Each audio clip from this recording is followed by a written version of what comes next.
বন্ধুসকল, ৰেলত যাত্ৰা কৰা সকলোৰে প্ৰিয় হয়, কিন্তু ৰেলত যাত্ৰা কৰা সুৰক্ষিত নহয়। বহুতবাৰ এনেকুৱা ঘটনা হৈছে যিয়ে আমাক কঁপাই তোলে। ৰেলত যাত্ৰা কৰা এই কাৰণে ভয়ানক হয় যে ৰেল পাহাৰ, দীঘল সুৰংগ, দলঙৰে যায়, যিয়ে যাত্ৰীসকলক কঁপাই তোলে। কোৱা হয় যে এনেকুৱা ৰেলপথেৰে যাত্ৰা কৰা ভয় কৰা মানুহৰ বাবে নহয়।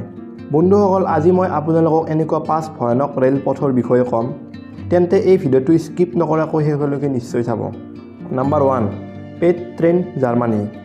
বন্ধুসকল, এই পেট ট্ৰেইনৰ যাত্ৰা বহুত ঢিলা, ভয় লগা আৰু কষ্টদায়ক হয়। একা বেকা এই ৰেলপথেৰে যেতিয়া ৰেল যায়, এনেকুৱা লাগে যে ৰেলখন ডেন্স কৰি আছে। এই ৰেলপথৰ পৰা পিছলি যোৱা ভয় থাকে। এই কাৰণে ৰেলৰ গতি বহুত ঠাইত কম কৰা হয়। এই ৰেলপথ মানুহৰ কাৰণে নহয়, কিয়নো সুৰংগ বনোৱা আৰু কনষ্ট্ৰাকশ্যনৰ কামৰ কাৰণে এই ৰেলপথ বনোৱা হৈছে। এই ৰেলপথ টেম্পৰাৰী হয়, যাক সহজতে বনোৱা হৈছে। Number 2, the Myanmar train.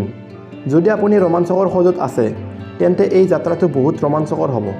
Myanmar দেশত অৱস্থিত এই ৰেলেৰে যাত্ৰা কৰাৰ পিছত আপুনি মণ্ডলা চহৰৰ পৰা হোপা হিলৰ যাত্ৰাত বহুত ৰোমাঞ্চিত কৰা দৃশ্য দেখিব পোৱা যাব। ইয়াৰ ভিতৰত আহে গৌটকাউট ৰেলৱে ব্ৰিজ। ই মাটিৰ পৰা 335 ফুট উচ্চতাত আছে। এই ব্ৰিজক 1900 চনত বনোৱা হৈছিল। যেতিয়া ৰেল 122 বছৰ পুৰণি দলঙৰে যায়, তেতিয়া মানুহৰ ভয়তে উশাহ নাইকিয়া হৈ যায়। Number 3, white pass and Yukon road, Alaska. 172 kilometre দীঘল এই ৰেলপথে আমেৰিকা কানাডাৰ লগত জোৰা লগোৱা কাম কৰে। এই ৰেলপথ আলাস্কাৰ বহুত ভয়ানক আৰু বৰফৰ এলেকাৰে হৈ যায়, যাৰ কাৰণে ইয়াক চলানীয়ে বহুত পচন্দ কৰে। 1879 চনত যেতিয়া ইয়াত সোণৰ ভাণ্ডাৰ পাইছিল, তেতিয়া এই ৰেলপথৰ নিৰ্মাণ কৰিছিল আৰু 1900 চনত বনোৱা সম্পূৰ্ণ হৈছিল। এই ৰেলপথৰ বহুত ঠাইত আজিও কাঠেৰে বনোৱা আছে। যেতিয়া ৰেলখন উচ্চ দলঙৰে যায়, তেতিয়া যাত্ৰীসকলে ভয়তে কঁপিব ধৰে। এই যিখন ব্ৰিজ আছে, ইয়াৰ উচ্চতা প্ৰায় 3000 মিটাৰ হয়। Number 4, most crowded trains, Bangladesh. বাংলাদেশৰ ৰেলক পৃথিৱীৰ সকলোতকৈ বিপদজনক বুলি ক'লেও ভুল নহ'ব, কাৰণ ইয়াত অত্যাধিক মানুহ উঠে। হয় যে আপুনি দেখি আছে, মানুহে নিজৰ মৃত্যুক ভয় নকৰি উঠিছে। প্ৰত্যেক মুহূৰ্ততে ইয়াৰ ৰেলত এনেকুৱা ভিৰ হয়, যেনেকৈ মিঠাইত মৌ মাখি পৰে।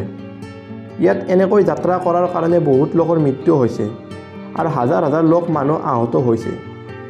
অত্যাধিক মানুহ উঠাৰ কাৰণে ৰেল পথৰ পৰা আঁতৰি যায়। নাম্বাৰ 5, ট্ৰেইন এ লাছ নিউৱেছ, আৰ্জেণ্টিনা। বন্ধুসকল, আৰ্জেণ্টিনাত বনোৱা এই ৰেলপথ পৃথিৱীৰ ভিতৰত ভয়ানক হয়। এই ৰেলপথত ট্ৰেইন টু দ্য ক্লাউডছ বুলিও কয়, কিয়নো এই ৰেলপথ মাটিৰ পৰা 13,800 ফুট উচ্চতাত আছে। এই ৰেলপথ 1948 চনত বনোৱা হৈছিল আৰু এই ৰেলপথ বনোৱা কমপ্লিট হওঁতে 27 বছৰ লাগিছিল। ইমান উচ্চতাত থকা ৰেলপথেৰে যেতিয়া ৰেল যায়, তেতিয়া যাত্ৰীসকলে উশাহ ল'বলৈ পাহৰি যায়। বন্ধুসকল, ইয়াৰ ভিতৰত কোনটো ৰেলপথেৰে আপুনি যাব বিচাৰিব, কমেণ্ট বক্সত নিশ্চয় জনাব। যদি এই ভিডিঅ'টো ভাল লাগিছে, লাইক, শ্বেয়াৰ আৰু চেনেলটো ছাবস্ক্ৰাইব কৰিবলৈ নাপাহৰিব। তেতিয়াহ'লে মই লগ পাম আপোনালোকক নেক্সট ভিডিঅ'ত। তেতিয়ালৈকে বাই বাই।